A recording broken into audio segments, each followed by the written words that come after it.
It's time to be about that life, the startup life. Here's your host, Dominic Lawson. All right, Startup Nation, I hope you're ready to receive some value today. My name is Dominic Lawson. That's G on the ones and twos, and this is the Startup Life, the show for entrepreneurs and career-minded professionals. And we have an amazing guest on the show today. But before I get to our amazing guest, G, I want to talk to you really quickly, man. So let me ask you this, man. Do you feel like you're crushing it when it comes to you as a parent and your career? How do you feel about that? We're on the 1 to 10. How do you feel about how you're doing, man? Some days it's a 10, some days it's a 2. It just depends on the given day. Okay, well, today's guest and her book is definitely going to help us out with that. She is an award-winning professor of management at the Driehaus College of Business and an inaugural presidential fellow at DePaul University. She is also the director of research for Total Leadership, LLC. She is also the co-author of Parents Who Lead, the leadership approach you need to parent with purpose, fuel your career, and create a richer life. She is Dr. Alyssa Westring. How's it going, Alyssa? Very good. Awesome stuff. Are you ready to pour some knowledge into Startup Nation today? Absolutely. All righty, let's do it. So if you would, Alyssa, just kind of share with us your origin story about you and your career up until this point. Sure. So the career path that I'm on now really started to form when I was an undergrad in college. Okay. I was at an Ivy League school with all these really smart people, and all of the women that I knew were really excited and driven about their careers, but a lot of them were also wondering about this whole how do I have a family thing. So our moms were the feminists who told us you can have it all. And then we were like, that seems kind of tricky. How's this all going to play out? So when I was an undergrad, I decided that I wanted to do the research that would answer that question. And I found a field of study called organizational psychology, which studies the psychology of people in the workplace. Right. And I went to graduate school to study it, and I have continued studying it since then. Now with the new book, we're focusing more on parents more generally. But it really started when I was worrying about my own life and my own work-life balance. Understood. Thank you for sharing all of that. And before we actually dive into the book, which is where I really am excited to have that conversation with you today, when I was reading the book, I noticed that, and I guess when you're the director of research, you are a meticulous person. And I kind of got that sense while reading the book. Is that fair to say that you've always been very meticulous and stuff like that? And if so, do you have like a funny story about you being meticulous and it went awry when you were growing up? Oh, that's such a good question. I'm definitely a perfectionist, or I like to say recovering perfectionist. Okay. So I will definitely admit to that. Okay. Trying to think of an example. Oh, nothing's coming. If not, it's to the okay. top of my head. It's all good. I'll ponder it in the back of my brain. No worries. I will say that I was pulling all-nighters in middle school. Fair enough. That seems like the characteristic of somebody who's meticulous and stuff like that. So I definitely understand that for sure. And Startup Nation, the book is once again Parents Who Lead: The Leadership Approach You Need to Parent with Purpose, Fuel Your Career, and Create a Richer Life. And we read a lot of books, in preparation for our guests. Startup Nation. But this one I really enjoyed because this is one of those books where it's one of those, we always talk about living, breathing documents, like a business plan is something you're always updating and something like that. And this book has like activities and stuff like that. It really kind of forces you to put some of the philosophies and doctrines in action as you fuel your career and your parent life. So Dr. A, if I could, kind of talk about the process of this book a little bit. So what we really wanted to create was not just sort of a philosophy of parenting. For sure. Because there's plenty of those. Right. What we really wanted to do was a toolkit, a guidebook, so that people can actually go through the process, whether it's with their parenting partner or their children or their bosses or their colleagues, of reflecting and growing as parents and in their careers. So we invite people to actually do the stuff that we're talking about. And Absolutely. We give you the questions. Busy working parents don't necessarily have time to convert a philosophy into action items. So we take the work out of that. Got you. Thank you for sharing that. And Startup Nation, I know when we normally have guests on the show, we really focus on the startup part of the startup life. But today we're definitely going to focus on the life part of the startup life show for today. So Dr. A, I really appreciate all that value you just shared with us. Let me ask you this, because, what does it mean for a parent who leads? What does that even mean? So what we've found is that most of us have sort of a general sense of what good leadership looks like in the workplace. Okay. And we may even care about being a good leader ourselves. And then we get home, we leave work, and we start acting like micromanaging bosses who just tell our kids, here's what you need to do. Why isn't this done? When's this going to be finished? Right? We're not really embodying the kinds of parents that we want to be, or the reason that we became parents in the first place. And so we brought this leadership approach to parenting to help parents sort of take a step back and say, how do I use these ideas of being a good leader, knowing my values, knowing my vision of the future, bringing people along with me, innovating creatively? How do I do that in all of the parts of my life, not just in the work domain? For sure. Thank you for sharing that. And in the book, I know you talk about how when you have two-parent household and stuff like that, that is really important as you go along on your parental journey, that both parents have like a shared vision and talk about that shared vision. What are some of those tips that, parents who are in a two-parent household to where they can, how can they come to that shared vision and ultimately bring that into fruition when it comes to parenting one kid, two kids, or something like that in the household? That's a great question. So first off, I just want to say it doesn't have to be two parents living in the same house who are married in order to have a shared vision. For sure. So this could be really useful, for instance, if you have an ex-spouse and you're struggling to communicate. Understood. Right? So we try to be really inclusive when we think about who are our partners in parenting. But for most people, that's, their spouse. Gotcha. And one thing that we find is that both partners often have different senses of where they're headed, right? Right. We have a great story of a couple where the husband was a serial entrepreneur, right, and his whole plan was just to start and sell businesses for the next 20 years. And the wife was like, "Oh, I thought this was a short-term thing where we would suffer through you working all the time now, but that eventually it would stop." Right. And they hadn't talked about it in that way. So coming up with a shared vision of what the future looks like is sort of the foundation of moving forward together. Gotcha. It doesn't have to be perfectly specific. You don't have to have, you don't have to achieve the exact vision that you set out to achieve, but having some sense of here's what we care about and here's where we're going can make it feel more like an exciting team project that you're undertaking, right, as opposed to a fight or a power struggle between the two of you. Absolutely. And I love this piece because, it really kind of points out that, like, when it comes to parenting and stuff like that, especially co-parenting, whether it be both parents in the household or not, but it really talks about how this is a continual process, which is why I think this book is like a living, breathing book. Like, it's one of those things where you can read it now, then 10 years later, you can still revisit it and kind of still work on some of those things. Is that kind of what you were hoping for? That is what we're hoping for, and we hope that people don't necessarily even wait 10 years. Absolutely. To revisit it. For sure.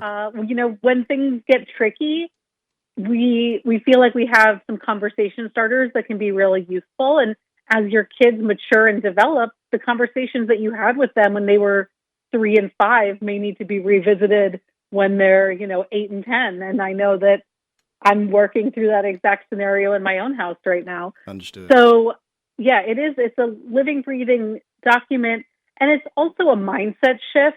For sure. When you get that new mindset, it becomes easier and easier to do these sorts of activities on the fly, rather than needing to come back to the book and go like, okay, what's exercise 3 say? Thank you for sharing that. All right, Startup Nation, so we're going to go ahead and take a quick break. We got to pay some bills. But when we come back, we're going to talk with Dr. A about the myth of work-life balance. My name is Dominic Lawson, and this is The Startup Life.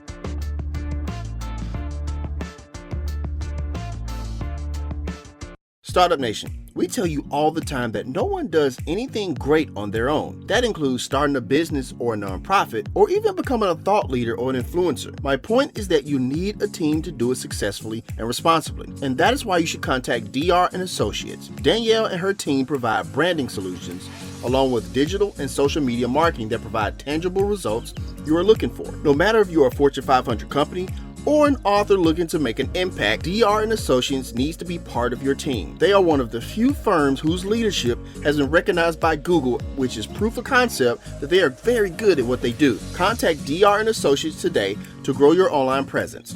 The number is 615-933-3681, or you can visit their website at drandassociates.com. Also, make sure you follow their Facebook page as well. DR and Associates, providing real clients with real results.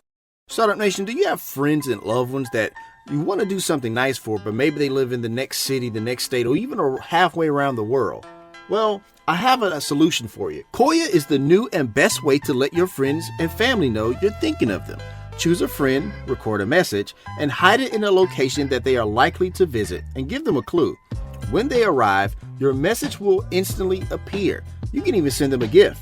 Best of all, the app is completely free. Get Koya.com to download it now. That's KETKOYA.com. Or check the link in the show notes. Koya, show you care when you can't be there. Welcome back to The Startup Life as we continue our conversation with Dr. Alyssa Westring, author of Parents Who Lead. Now, I know you often talk about, you and Stu Friedman, who co-authored the book with you, that there's this myth about work-life balance. And you really should adopt what you talk about in the book, which is this four-way win type of doctrine. And the domains are career, family, community, and self. Kind of talk about that, the myth of the work-life balance in that four-way win scenario. Absolutely.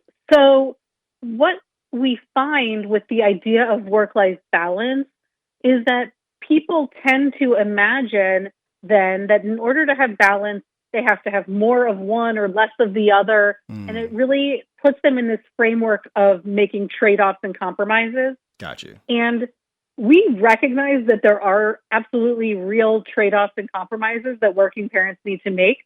But when that's the only framework you have, you see everything as a trade-off and compromise. So instead, we want people to start looking at ways to identify what we call four-way wins, things that can make things better in all parts of life.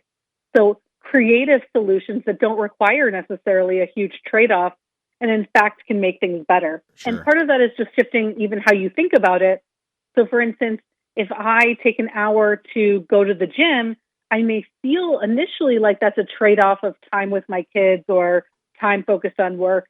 But the real benefit of it, of the focus, the concentration, the sense of well-being, the resilience, all of that stuff actually can be viewed as something that improves your parenting and improves your career.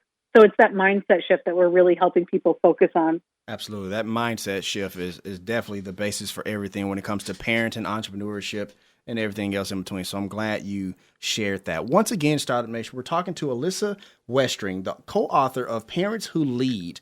Alyssa, one of the things that was actually funny to me, and G, let me actually bring you in on this one as well.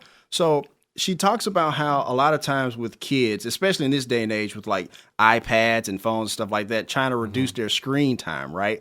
But there's a part in the book where I read this quote, and I was like, Roro, where like we as parents don't really adopt that same, mantra, right? Like we're always like, I know I'm terrible at it, right? My kids walk in the door at 3:30, 3:35, tablet face buried straight into it. Right.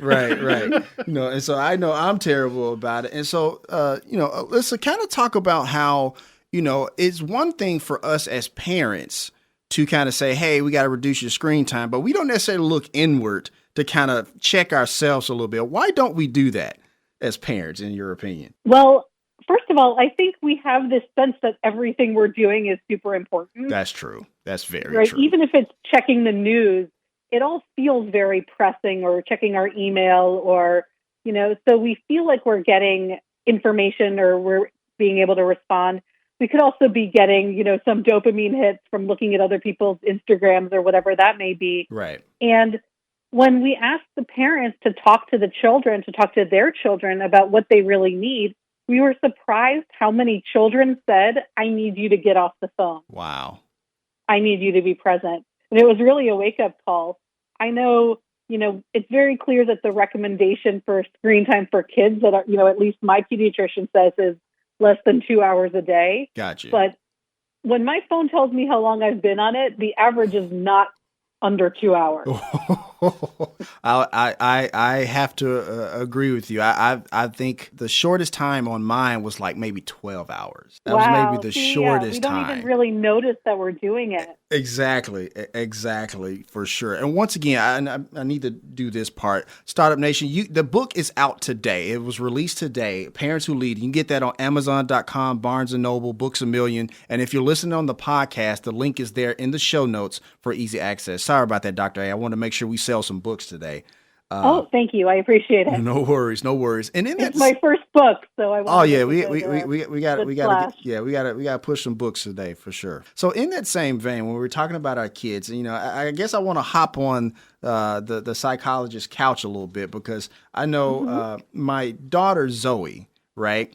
So I have to get in the car line to pick her up, and there are days where I'm late. Either I can't find an Uber, or I have a recording session that runs a little late, and when I pick her up, she gives me like the meanest face. It's like, you were late. I can't believe you. I'm disappointed in you, and stuff like that. And so I just feel like terrible and small inside. But like when my wife picks her up, it's just kind of like, you'll be all right. I got here, didn't I?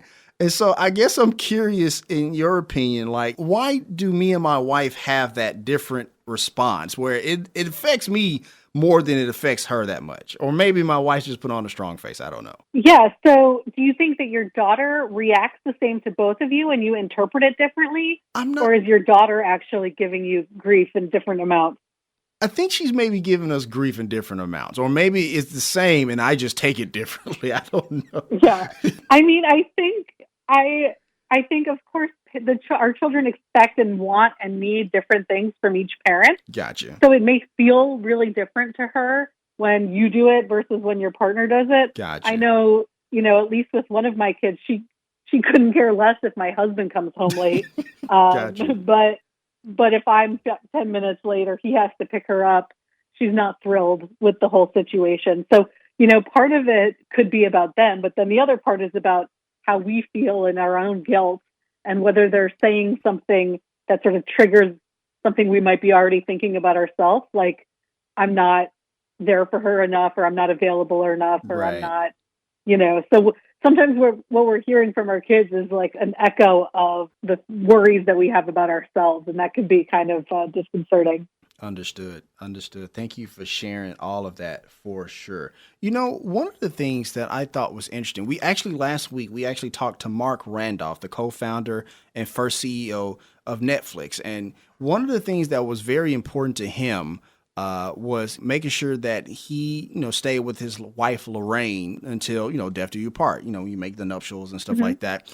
And so one of the things he was doing in the early days of Netflix, that like every Tuesday at 5:00, he would stop working, go home. They have a date night. He said, no matter what was going on, what fires needed to be put out or whatever, we were going to have that date night. And he said the more he did that, some of his other employees kind of followed suit. And the funny thing is, I was reading that part of the book because I read your book and his book at the same time, preparing for both shows, right? Yeah. And so at the same time I was reading that part in the book, I was reading the part of your book that talk about a similar example about when a gentleman, was talking about, I'm going to take paternity leave, and then all the other men in the company kind of followed suit. So I guess my question is this.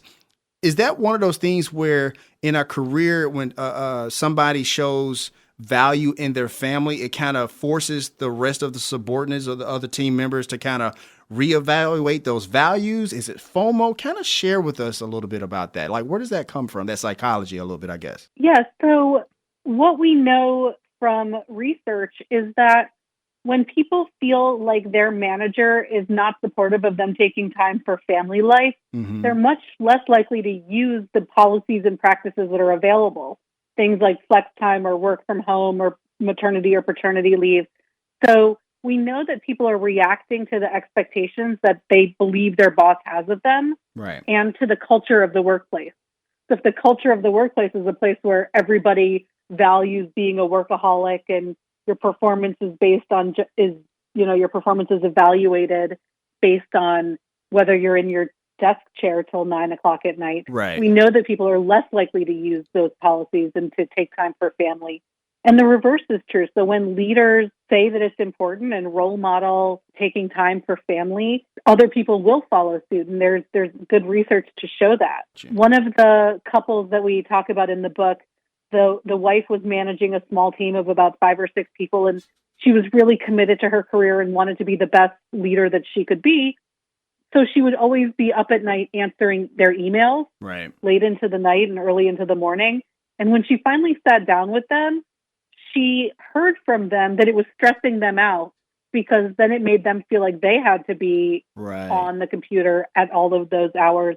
And they didn't even really see a great future for themselves in the company or moving up because they didn't want what her life looked like. So she thought she was being this great leader and responding to them. And it turned out that they wanted her to sleep and relax a little bit.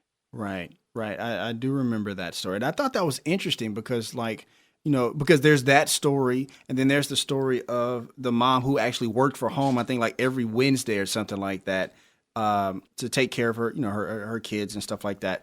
And so what would happen is that she worked from home, Startup Nation, and she's thinking that, she's, cranking out stuff like that. She's feeling stressed, and she's thinking that her kids are just seeing the stressful part, and they're just seeing that like she's, being like super industrious, super awesome and stuff like that. And you also have the story about the woman with the performance review where she was thinking that like, it was a terrible review when the manager saw the opposite.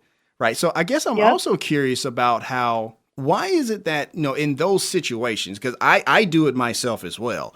In those situations, how come we always assume the negative part while everybody else around us is just saying, man, you're kind of awesome. Like, I would have never thought that. What is that about us, as parents, as we, dive and build our businesses or focus on our career? Why are we only assuming the negative parts? Well, I think for a lot of us and for the type of people who are picking up these sorts of books, they really want to do well. They want to please others. Right. They want to be seen as competent and professional. So we're always looking for clues that maybe people don't see us that way. So we're hyper attuned to any negative feedback. Right. And that's sort of psychology 101 too, where we just pay attention to potential threats and potential losses more than the positive side. But in general, we also find that people have assumptions about what people expect of them that are not necessarily higher or lower, but just different. That when they actually go and talk to people about, hey, what do you really need from me? What are your expectations? It's just different things or different quality or different time or energy devoted than what they thought. So a huge part of our book is just about sitting down with the people you care about at work and at home and in your community, et cetera. Absolutely. And saying, what do you really need? How do I understand it better? Because leaders deal in reality, not in their assumptions. Gotcha. Thank you for sharing that. Also, Alyssa, talk about the thing about workplace acting. I thought that was a pretty interesting part of the book as well. Can you kind of share with us what workplace acting is and how that can be kind of detrimental as, we focus on our careers and on the parenting side? Yeah. So this is this great body of research about what it takes when you have to fake emotions at work. So, the typical example is, the person in customer service who's getting yelled at over the phone and has to be polite and positive. That actually takes a toll psychologically on people and can not only lead to burnout and frustration and turnover on the job, but can also spill over into family life. And the counterintuitive finding, at least to me, was that when people do what we call deep acting, which is really evoking the real emotions, right, that they actually fare better than the people who just sort of put on a happy face, but underneath are seething in anger. So we call that surface acting. Gotcha. So to me, I guess the intuitive thing would be, just fake emotions, but you don't have to do any extra work to feel them. But it turns out the opposite is true, that really sort of generating empathy, compassion, and desire to help in the long run is better for your mental health. All right, Startup Nation, so we're going to go ahead and take a quick break. And when we come back, we talk to Alyssa about having those hard conversations with your spouse or co-parent. My name is Dominic Lawson, and this is The Startup Life. Oralex powers this episode of The Startup Life. Startup Nation, as a podcaster, radio host, and business owner, I know a thing or two about the need for your message to come through clearly to your target audience. The last thing you want when trying to close a big deal over the phone or giving a sales presentation in your conference room is to have the person you are talking to be distracted by either the fact that you sound like you're in a warehouse or an outside noise like a fire truck. Trust me, Startup Nation, I know this all too well from experience. And that is why Oralex has your back. Oralex Acoustics creates professionally tested products that you can trust in a commercial space or at home. Better office acoustics improves intelligibility when video conferencing or generic conversation, reduces stress, and helps build a proactive work atmosphere. From a home studio for my content creators to your office space downtown, your gear performs better in an acoustically treated room. Trust me, you are in good hands with Oralex as they are the #1 brand in acoustics, providing trusted solutions for over 40 years. Also, you can download the Oralex Acoustic Treatment mobile app in the Apple or Google Play Store to give you specifically designed and instantaneous recommendations for various room types. Go to Oralex.com and use the promo code STARTUP in all caps for 10% off your entire order. The link is there in the show notes if you are listening to the replay on the podcast. So if you are ready to stop sounding like you're having a sales meeting in a sports arena, go with Oralex. Professional audio made simple. Startup Nation, we tell you all the time that no one does anything great on their own. That includes starting a business or a nonprofit, or even becoming a thought leader or an influencer. My point is that you need a team to do it successfully and responsibly. And that is why you should contact DR and Associates. Danielle and her team provide branding solutions, along with digital and social media marketing that provide tangible results you are looking for. No matter if you are a Fortune 500 company or an author looking to make an impact, DR and Associates needs to be part of your team. They are one of the few firms whose leadership has been recognized by Google, which is proof of concept that they are very good at what they do. Contact DR and Associates today to grow your online presence. The number is 615-933-3681, or you can visit their website at drandassociates.com. Also, make sure you follow their Facebook page as well. DR and Associates, providing real clients with real results. Tresta powers this episode of The Startup Life. Okay, Startup Nation, I want to talk to you about our sponsor, Tresta. Tresta is an app for iPhone and Android that lets you do business calling and texting from anywhere. I know so many entrepreneurs that are still using their personal phone number for business calls. It can get complicated drawing the line between your personal and professional life. Startup Nation, this is the best business phone app out there. Whether you just need a business phone number or if your team is ready for a complete business phone system, Tresta is totally flexible and can grow with your business. And it's all unlimited. Calling, texting, and all of the powerful call management features like auto attendance, call recording, user groups, and more for just $15 per user per month. With Tresta, there's no contract, and you don't need any special hardware, just your smartphone you're already using. Tresta is easy to configure, so you can set everything up yourself, all online, avoiding all the hassle and high overhead costs of setting up a traditional business phone system, which is important because as entrepreneurs, we are always trying to cut cost and time. They're offering a 30-day free trial so you can see if Tresta's virtual phone system is right for you. Communicate smarter and more efficiently with Tresta. Start now at Tresta.com/startuplife. That's TRESTA.com/startuplife. The link is there in the show notes if you're listening on the podcast. Tresta, business communication simplified. Startup Nation, do you have friends and loved ones that you want to do something nice for, but maybe they live in the next city, the next state, or even halfway around the world? Well, I have a solution for you. Koya is the new and best way to let your friends and family know you're thinking of them. Choose a friend, record a message, and hide it in a location that they are likely to visit, and give them a clue. When they arrive, your message will instantly appear. You can even send them a gift. Best of all, the app is completely free. Get Koya.com to download it now. That's KETKOYA.com. Or check the link in the show notes. Koya, show you care when you can't be there.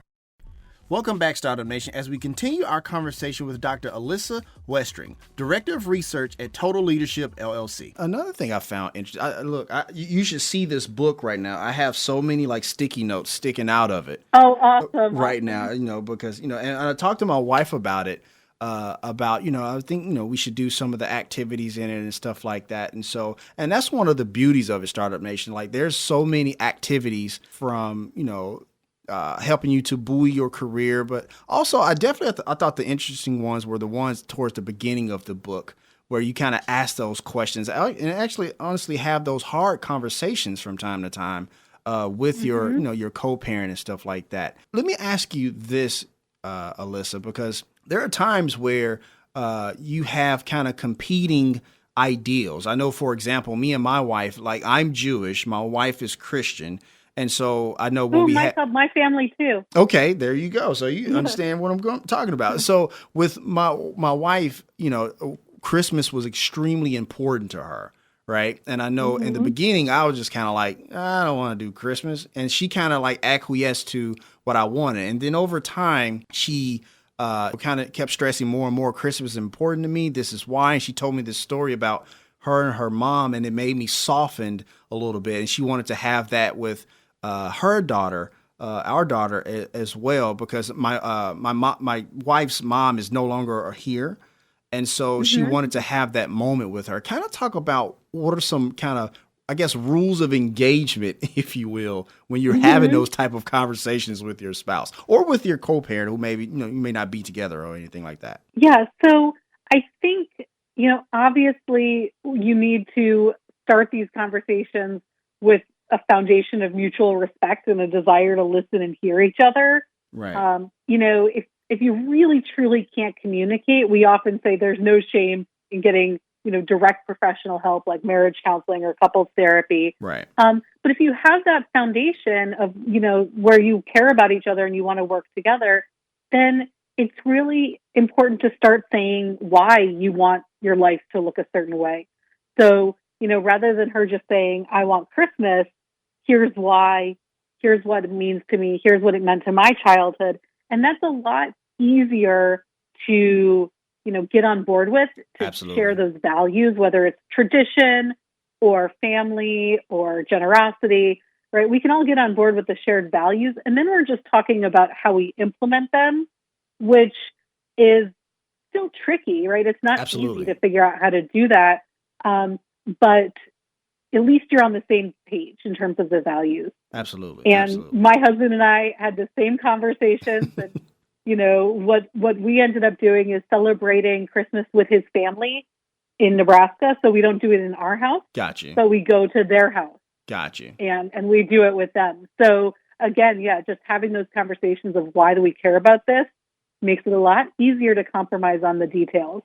Gotcha. Thank you for sharing that. Yeah, like when she told me the story about her and her mom, I was like, yeah, I'm kind of being a jerk here. I need to kind of let this go. Oh boy, it's a hard one. Yeah.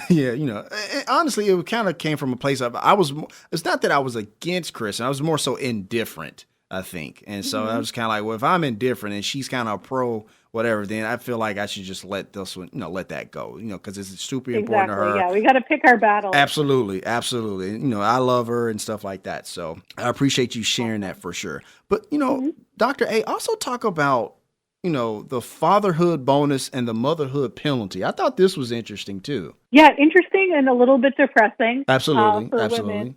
women.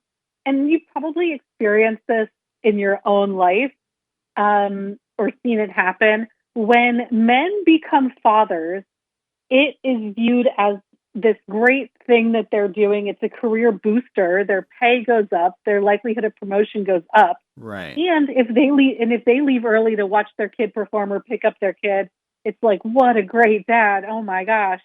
And then for women, there's this assumption or this hidden bias that when women have children, they become less dedicated to their careers, less desiring of a promotion, et cetera. Right. So there's a penalty, there's a financial penalty.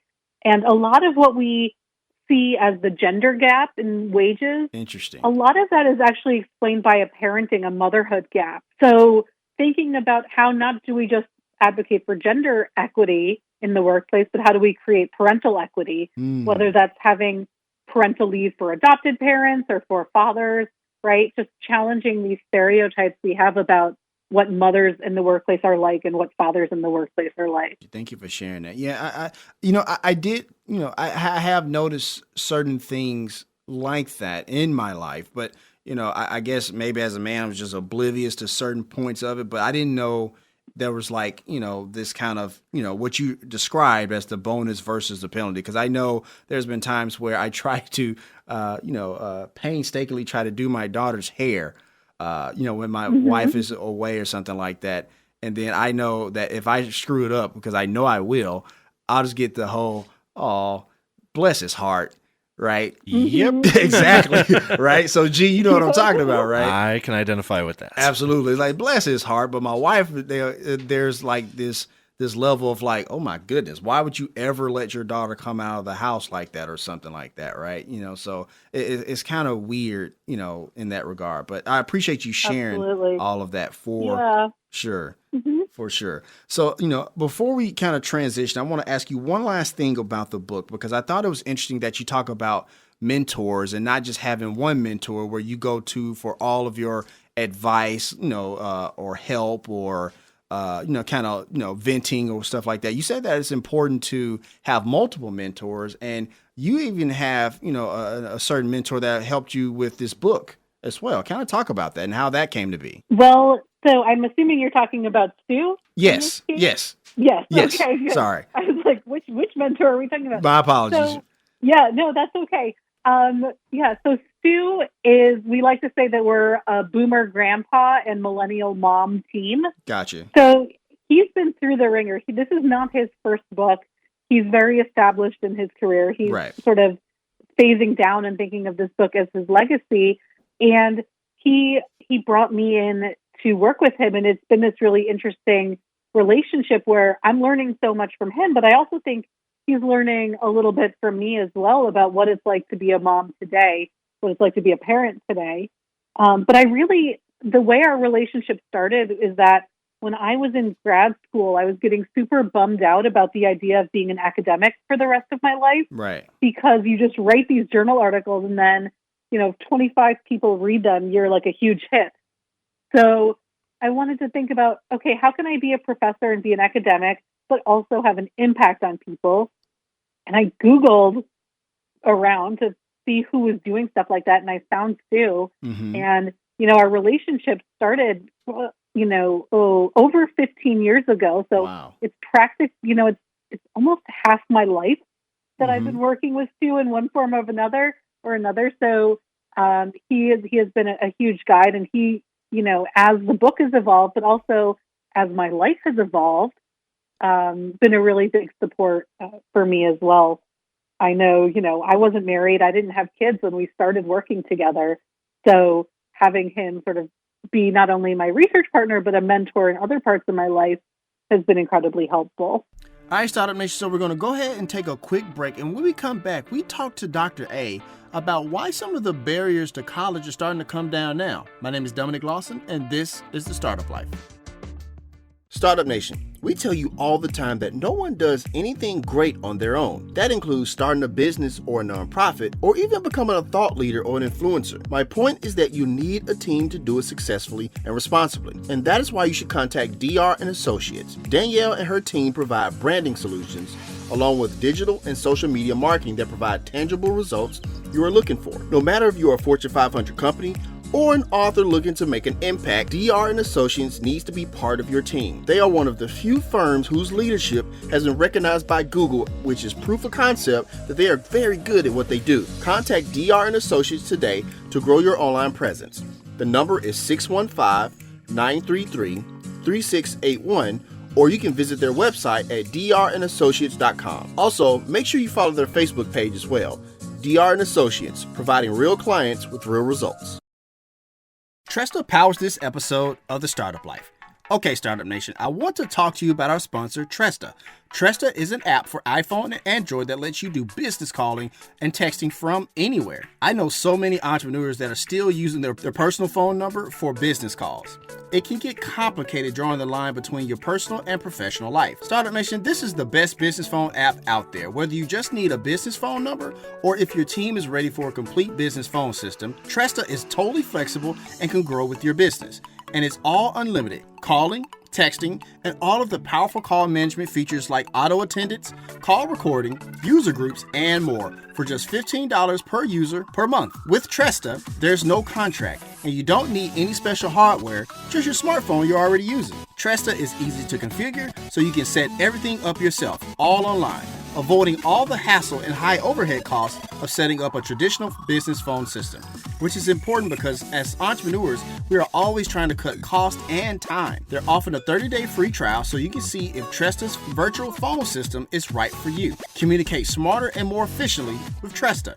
Start now at Tresta.com/startuplife. That's TRESTA.com/startuplife. The link is there in the show notes if you're listening on the podcast. Tresta, business communication simplified. Startup Nation, do you have friends and loved ones that you want to do something nice for, but maybe they live in the next city, the next state, or even halfway around the world? Well, I have a solution for you. Koya is the new and best way to let your friends and family know you're thinking of them. Choose a friend, record a message, and hide it in a location that they are likely to visit, and give them a clue. When they arrive, your message will instantly appear. You can even send them a gift. Best of all, the app is completely free. Get Koya.com to download it now. That's KETKOYA.com. Or check the link in the show notes. Koya, show you care when you can't be there. Welcome back, Startup Nation, as we conclude our conversation with Dr. Alyssa Westring, the author of Parents Who Lead. And once again, Startup Nation, the book is Parents Who Lead, the leadership approach you need to parent with purpose, fuel your career, and create a richer life. And that book is out today. You can get that up, pick that up today at barnesandnoble.com, amazon.com. The link is there in the show notes for easy access. Alyssa, I want to ask you this because, you are a professor at DePaul, and we're seeing around the country that there's being more and more barriers being knocked down for entry to college. You're seeing a lot of colleges offer like some type of free tuition or something like that, or you have some colleges where they're not really putting so much emphasis on ACT scores or things of that nature. Kind of talk about your standpoint, what you're seeing as a college professor, and why is this happening now? Right. So you mentioned in your intro that I'm currently an inaugural presidential fellow. Yes. Which means that for this year, I'm working in the Office of the President on Diversity and Inclusion Initiative. Okay. So I'm really getting direct exposure for the first time to how the administration of the university, the president, the provost, the senior leaders think and talk about the future of DePaul. Okay. And DePaul is a Catholic institution. I mentioned I'm not Catholic, gotcha, but right. It's a Catholic institution based on the principles of Vincent de Paul, which his whole notion of his career was focused on helping those in need and creating educational opportunities for people who might not have them. So that is front and center of the mission and the values of DePaul. So we are working incredibly hard to make sure that our students represent those values, whether it's going test optional or providing opportunities for people to transition from community college into DePaul. We're constantly thinking about ways to open the doors of our community and create access. And DePaul is ranked the most diverse university in the country, I believe. Oh, wow. So we're certainly doing a good job. And my classes are so incredibly diverse, not just in terms of race and gender, but also in terms of first-generation college students. Almost all of my students work at least part-time, if not full-time. We have this great richness that really adds a lot to the classroom. And I'm pretty proud to work in a place like that because it feels like we're actually doing and embodying our true mission. I heard that. Thank you for sharing all of that. What do you love about teaching? Oh, so I really do love teaching. And my favorite class, and this will explain what I love about it, my favorite class is Introduction to Management. Okay. So the very first class in management that a business student would take. And I could teach more advanced classes. I could teach more graduate level classes. But I really like being the first person to talk to undergrads about what management means, because I think a lot of them, they're accounting and finance majors, and they come in with this preconceived notion that this course is a waste of time. It doesn't matter. Leadership and management is just something you figure out along the way. So I love to be the person who gets to teach them about the science of management and to get them excited about it. Got you. So I'm that first face that they see. And, it's really exciting to be part of their journeys. And I always tell them, that's my dog. No worries. It's all good. The mail came in. This is the challenges of working from home. Absolutely. So I always tell them, how do you set yourself apart from the other accounting majors, right? We have so many of them and they're all, pretty exceptional. Having those people skills, the knowledge of the workplace and how people interact and how to lead, motivate, make decisions, that's something that's going to differentiate them. And it's something that employers are constantly saying that they prioritize. So I get them excited about a new way to think about their personal growth and development. And then I can also throw in, the work-life stuff, right? Thinking about how do they thrive as students, having jobs, having family, having friends. So I get to do a little bit of life coaching as well. Awesome. Thank you for sharing that. Really quickly, because I actually saw your TEDx conference speech from a few years ago. And I know you talked about your mom and what she hoped for you and stuff like that. As you reflect on your career, your first book comes out today and stuff like that, how proud would your mom be of you today? I mean, I think she would be really bursting with pride. Right. She worked helping teachers learn to be more effective educators for students with learning disabilities. So she was really about sort of not just helping people one-on-one, but creating tools that could help people, that can cascade through people. So, you help one teacher learn how to teach, they may affect hundreds of students. Right. And similarly, rather than, just impacting my students directly, by having a book that anybody could pick up and read, I can kind of expand my impact. And I think she would be really excited about that. Thank you so much for sharing all of that. And before I ask you the last question, I just want to say thank you so much for coming on The Startup Life. You gave amazing value from sharing, not just from, sharing leadership values from the career standpoint, but also from a parental standpoint. And I think as we go forth on our path to entrepreneurship, that's super important to remember that even though we may have this entrepreneurial success, it's always important to remember those people, from our spouses to our kids, that help us get there, and that we make sure we manage and take care of those relationships as well.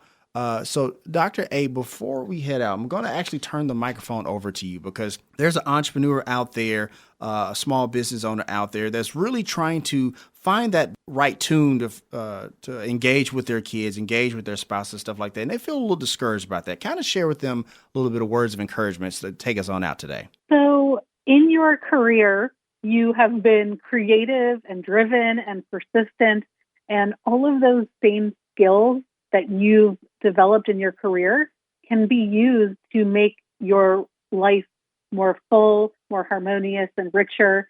And there are ways to do it even when you're working really hard to launch your business or manage your business.